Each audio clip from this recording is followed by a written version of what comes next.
नमस्कार, मैं हूं रंजीत झा। जब जुडिशरी की पोजीशन पहले से क्लियर हो तो आप लाख धाकड़ वकीलों की फौज कोर्ट में उतार दें, फर्क नहीं पड़ता। जज आपकी जिरह को सुनेंगे और फैसले देने से पहले कुछ घंटे की मोहलत लेंगे और कहेंगे कि फैसला सुरक्षित रख लिया है, और कुछ देर बाद फैसला क्या आता है यह आप अच्छे से जानते हैं। आज फिर से दिल्ली के राउज एवेन्यू कोर्ट में वकीलों की धारदार जिरह देखने को मिली। ईडी के वकील जो एएसजी एसवी राजू हैं, उनकी हालत खराब हो रही थी, वो घबरा रहे थे। तीन वकीलों को देखकर वो जज के सामने आपत्ति पर आपत्ति जाहिर कर रहे थे कि ये तीनों क्यों आ गए, जबकि उन्हें यह पहले से उम्मीद रहती है कि जज सरकारी वकील के हक में ज्यादा फैसला सुना देते हैं। और यहां जो भी धाकड़ वकील आए थे, इन्होंने तर्क इतने अच्छे रखे, इन सब के बावजूद फैसला अरविंद केजरीवाल के खिलाफ आया। दिल्ली के मुख्यमंत्री अरविंद केजरीवाल को ईडी की हिरासत में 28 मार्च तक के लिए भेज दिया गया है। लेकिन इस दौरान कोर्ट रूम में जो जिरह हुई है, काफी हॉट टॉक। और इस हॉट टॉक के दौरान आप देखेंगे कि अरविंद केजरीवाल के तरफ से 3 बड़े वकील, अभिषेक मनु सिंघवी, विक्रम चौधरी और जो तीसरे वकील थे जो उनके लगातार इस केस में सब कुछ देख रहे हैं, रमेश गुप्ता, इन तीनों ने बारी बारी से अपनी दलीलें रखी। आपको बता दें कि कोर्ट रूम में अभिषेक मनु सिंघवी इस कदर भड़क उठे कि उन्होंने अदालत से कहा कि आप किसी रबर स्टाम्प की तरह काम नहीं कर सकते। जरा देखिए अपने स्क्रीन पर, यहाँ लिखा गया है एनडीटीवी के द्वारा कि सिंघवी ने सुनवाई के दौरान कहा कि जांच में शामिल अब तक 50% लोगों ने केजरीवाल का नाम नहीं लिया है, वहीं 82% लोगों ने केजरीवाल के साथ किसी डीलिंग का जिक्र नहीं किया है। सिंघवी ने कहा कि आप मुझे बिना किसी कारण के गिरफ्तार नहीं कर सकते। पीएमएलए अभी भी भारत का अधिनियम है और किसी अन्य देश का नहीं है। सिंघवी ने कहा कि अदालत किसी रबर स्टाम्प की तरह काम नहीं कर सकती है कि जितनी रिमांड मांगी जाए उतनी दे दी जाए। उन्होंने कहा कि शरद रेड्डी ने कहा है कि उसने विजय नायर को कोई पैसा नहीं दिया। यह बयान 2 साल पहले 9 सितंबर 2022 को दिया गया था। शरद रेड्डी को गिरफ्तार भी इसलिए किया गया कि वो केजरीवाल का नाम नहीं ले रहा था। उन्होंने कहा कि जो लोग सरकारी गवाह बन जाते हैं, अगले दिन उनकी पीठ में दर्द हो जाता है। ईडी तब उनकी जमानत अर्जी का विरोध नहीं करती है। उन्होंने कहा कि मन माफिक बयान दिलाने के एवज में गवाहों को जमानत दिलवा देना ईडी का अब नया काम बन गया है। और इसके बाद हॉट टॉक का सिलसिला लगातार जारी रहा। फिर विक्रम चौधरी के साथ, रमेश गुप्ता के साथ एएसजी राजू की बहस होती रही। जज साहिबा कावेरी बाबेजा सब कुछ सुनती रही और फैसले देने से पहले कुछ घंटों की मोहलत जब वो लेती हैं, तभी समझ में आ जाता है कि अदालत का फैसला किस तरफ जाने वाला है। तो चलिए आगे देखते हैं कि हॉट टॉक के और कौन कौन से महत्वपूर्ण पहलू थे। हुआ क्या है कि अभिषेक मनु सिंघवी ने अपनी बातें रखी, तो उसके बाद सीधे आ गए चौधरी साहब। चौधरी साहब ने, यानी विक्रम चौधरी साहब ने दलीलें रखनी शुरू की। उन्होंने जमकर एएसजी राजू की क्लास लगा दी, क्योंकि वो ईडी की तरफ से पेश हुए थे। और फिर उसके बाद जब इनके बाद गुप्ता साहब आए दलील देने के लिए, तो एएसजी राजू भी घबरा गए। कहते हैं कि एक ही केस में 3 बड़े बड़े वकील क्यों आ गए हैं, हमें इनकी जरूरत नहीं है। जब आप फैक्ट्स को गुमराह करके ईडी के सहारे विपक्ष के नेताओं को गिरफ्तार करते हैं, तब भी तो कई सवाल उठते हैं, तो उस पर भी आप सफाई दे रहे हैं। और आज जब 3 बड़े वकील सामने आ गए तो आप घबरा क्यों रहे हैं, आप डर क्यों रहे हैं, या मोमेंट देखने को मिला है। जरा देखिए क्या होता है। लाइव लॉ ने लिखा है ट्वीट में, यहां विक्रम चौधरी कहते हैं कि फैक्ट क्या है, क्या जानना चाहते हैं वो हमसे। मैंने सीधा उनसे पूछा है, हमारे नाम ईमेल भेजा गया, उन्होंने 3 समन्स किए, लेकिन एक भी कैपेसिटी ऑफ सीएम या समन नहीं था, ये सब पर्सनल कैपेसिटी पर था। और इसके बाद एएसजी एसवी राजू इंटरजेक्ट, वो खुद इसमें हस्तक्षेप करते हैं, टीका टिप्पणी करना चाहते हैं। तभी विक्रम चौधरी कहते हैं, वाई आर यू स्कैर्ड, आप डरे हुए क्यों हो। Raju, I want object if it's a relevant ground, it's totally irrelevant playing to the gallery, where is the question of summons today, are we arguing summons. यहां पर राजू बातों को घुमाना चाहते हैं, किसी और दिशा में ले जाना चाहते हैं। यहाँ पर एक एक मुद्दे की चर्चा होने लगी। समन्स को लेकर क्या कहा गया था, कैसे केजरीवाल को लेकर के बड़ी बड़ी बातें हाईकोर्ट में कही गई थी, क्या आश्वासन दिया गया था, सबको दरकिनार करते हुए ईडी ने एक सिटिंग चीफ मिनिस्टर को सीधे गिरफ्तार कर लिया है। यहां से देखिए जो कड़ी टिप्पणी आई चौधरी साहब की अपने दलीलों के दौरान, वो भी जानना जरूरी है। यहाँ लिखा हुआ है कि चौधरी कहते हैं कि 12 जनवरी को आपने हमें लिखित में क्या दिया था कि मैं बस अपने इंडिविजुअल कैपेसिटी पर बुलाया जा रहा हूं, not in the capacity of chief minister. एक मुख्यमंत्री के कैपेसिटी पर नहीं बुलाया जा रहा हूं। And I am not an accused, more than loud and clear. मैं आरोपी नहीं हूं, यह भी साफ तौर पर उसमें मेंशन था, बहुत ही यह क्लीन था।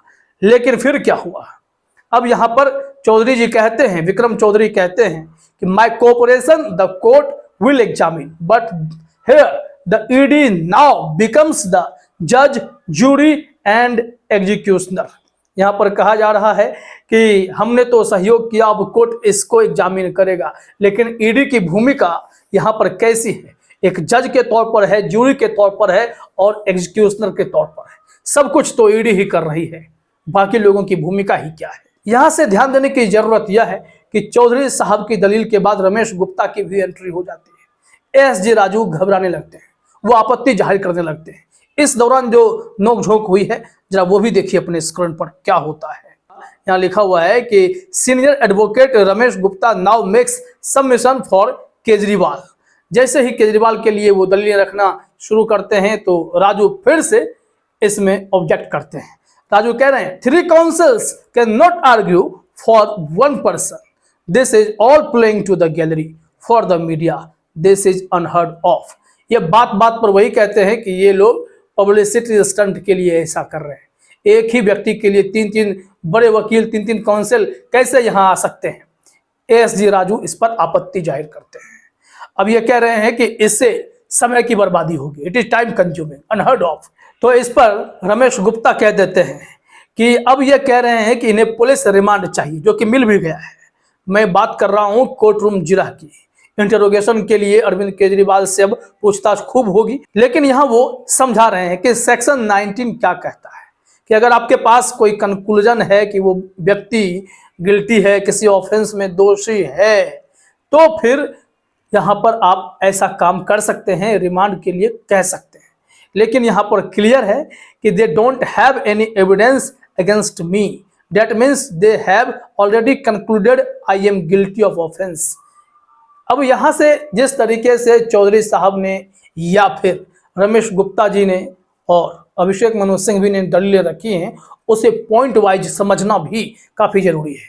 10 पॉइंट में दैनिक जागरण ने बहुत अच्छे से समझा दिया है कि कोर्ट रूम में पलड़ा हमेशा जो अरविंद केजरीवाल के वकील हैं उनका भारी रहा। इन सब के बावजूद ईडी के लिए जज साहिबा कावेरी बावेजा ने कुछ घंटे की मोहलत ली, फैसला सुरक्षित रखा और वक्त आते ही मतलब शाम में कुछ घंटे के बाद निर्णय दे देती हैं कि नहीं, 28 मार्च तक अरविंद केजरीवाल को आप रिमांड पर रख सकते हैं।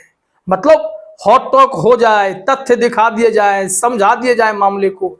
लेकिन जब बात सरकारी वकील की मांग की होगी तो जज साहब हो या जज साहिबा हो, वो तुरंत उनके तरफ जाते हैं और जो आरोपी पक्ष के वकील होते हैं उन्हें झटका दे दिया जाता है। आइए देखते हैं कि जो मुख्य रूप से दलीलें दी गई जो एसजी राजू को परेशान कर रही थी उसमें क्या कुछ कहा गया है। दैनिक जागरण ने लिखा है पॉइंट नंबर 1 में, आप इस तरह से मेरे मुवक्किल केजरीवाल को गिरफ्तार या तलाशी नहीं कर सकते। एजेंसी के पास गिरफ्तारी की पावर है, लेकिन गिरफ्तारी की जरूरत भी दिखना चाहिए। एक सामान्य मामले के तौर पर देखें तो अगर आप किसी को गिरफ्तार करना चाहते तो आपको दिखाना होगा कि आप क्यों गिरफ्तार कर रहे हैं, मार्च 2024 में ही गिरफ्तारी क्यों। पॉइंट नंबर 2, आपकी यानी ईडी एक दिन सरकारी गवाह से डील हो जाती है और आप किसी को गिरफ्तार करने जाते हैं। सुप्रीम कोर्ट के कई निर्णय में सरकारी गवाह को सबसे अविश्वसनीय कहा गया है। भारत के 75 साल के इतिहास में पहली बार कोई सिटिंग मुख्यमंत्री गिरफ्तार हुआ है। खैर हेमंत सोरेन भी जब गिरफ्तार किए गए तब वो सिटिंग थे, फिर उन्होंने इस्तीफा दिया था। उसके पार्टी के 4 बड़े नेता जेल में हैं। ये जो है एक पॉइंट है। लेकिन यहां पर गौर कीजिए, जिसे अप्रूवर बनाया जाता है वही अप्रूवर बाद में भारतीय जनता पार्टी को 50 करोड़ रुपए का चंदा भी इलेक्टोरल बॉन्ड के जरिए देता है। अब ये अप्रूवर कितना बड़ा राजा है, इनका कोई हिसाब कर ले। जेल जाते हैं, बाद में बीजेपी से डील होती है और ये गवाह बन जाते हैं, केजरीवाल का नाम लेते हैं, उन्होंने नाम लिया तो केजरीवाल को आप गिरफ्तार कर लीजिए। यही खेल चल रहा है। पॉइंट नंबर 3, इस मामले में केजरीवाल को गिरफ्तार करने की कोई जरूरत नहीं है। ईडी ने कहा कि कई लोगों को फायदा हुआ और रिश्वत ली गई, लेकिन ईडी को दिखाना होगा कि केजरीवाल इससे कैसे जुड़े हुए हैं। पॉइंट नंबर 4, गिरफ्तारी से पहले सामग्री और इसका कारण होना चाहिए। मजिस्ट्रेट कोर्ट को रिमांड देते समय गंभीरता से तथ्यों की जांच करनी होती है और वह पुलिस के बयानों पर कस्टडी में नहीं भेज सकता। पॉइंट नंबर 5, शरद रेड्डी ने 9 नवंबर 2021 पहले बयान में कहा कि उसने किसी को पैसे नहीं दिए और अगले दिन जांच में सहयोग नहीं करने के आधार पर गिरफ्तार कर लिया गया। रेड्डी ने केजरीवाल का नाम नहीं लिया। इसके कुछ महीने बाद उसने ईडी के पक्ष में बयान दिया और फिर रेड्डी को जमानत मिल गई और ईडी ने जमानत का विरोध तक नहीं किया। लेकिन बाकी नेताओं के जमानत का समय आते ही सप्लीमेंट्री चार्जशीट लगा दिया जाता है।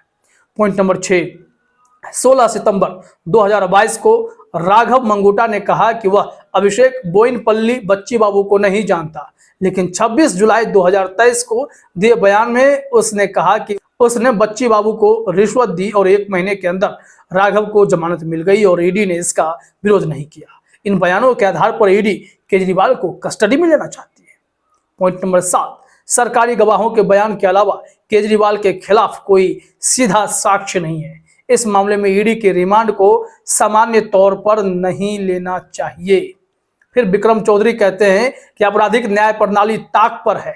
हाईकोर्ट से अंतिम राहत नहीं मिलने के कुछ घंटे में मेरे मुवक्किल को गिरफ्तार कर लिया गया। पहला समन अक्टूबर 2023 को दिया गया। फिर 9वें पॉइंट में देखिए, विक्रम चौधरी कह रहे हैं कि 12 जनवरी को ईडी ने कहा कि मुझे सीएम के बजाय व्यक्तिगत तौर पर बुलाया गया है और मुझे आरोपित नहीं बनाया गया है। आज ईडी ने रिमांड आवेदन में कहा कि केजरीवाल मुख्य साजिश करता है। आपने पहले क्यों गिरफ्तार नहीं किया? चुनाव आचार संहिता लागू होने का इंतजार किया जा रहा था। 16 मार्च को चुनाव आचार संहिता लागू हुई और उसी दिन सम्मन भेजा गया। किसी कानून को फॉलो किए बगैर मुख्यमंत्री को गिरफ्तार किया जा सकता है। हम रिमांड आवेदन का विरोध करते हैं। और 10वां पॉइंट, केजरीवाल की तरफ से पेश हुए वरिष्ठ अधिवक्ता रमेश गुप्ता ने कहा कि बिना पर्याप्त सामग्री के रिमांड की मांग की नहीं जा सकती है। आखिर किस आधार पर रिमांड मांगी जा रही है? पहला आरोप पत्र 2022 में दायर हुआ और 2 साल बाद केजरीवाल को गिरफ्तार किया गया। कई आरोप पत्र दाखिल करने के बाद आज ईडी ने कहा कि अरविंद केजरीवाल मुख्य साजिश करता है। आप नेताओं के खिलाफ सभी सरकारी गवाह नहीं हो सकते हैं। यहाँ पर सरकारी गवाह बना बनाकर किस तरीके से एक मुख्यमंत्री को फ्रेम किया गया, इस केस में आसानी से समझा जा सकता है। और कोर्ट रूम में जितनी भी बहस हुई है उसके बाद तो यह साफ मालूम पड़ता है कि कहीं ना कहीं अदालतें इस वक्त सरकार के खिलाफ फैसले लेने में हिचकिचा रही है। कुछ ना कुछ बात तो जरूर है। और ऐसे में अभिषेक मनु सिंघवी ने भी कड़क दलीलें देकर, चाहे फिर विक्रम चौधरी हो या रमेश गुप्ता हो, इन सब ने अदालतों को यह एहसास तो करा दिया है कि पूरा देश इस वक्त आपकी तरफ बड़ी उम्मीद से देख रहा है। लेकिन अफसोस कि जुडिशरी से सिर्फ निराशा हाथ लग रही है। फिलहाल इस वीडियो में इतना ही। आप सभी का हमसे जुड़ने के लिए बहुत बहुत धन्यवाद।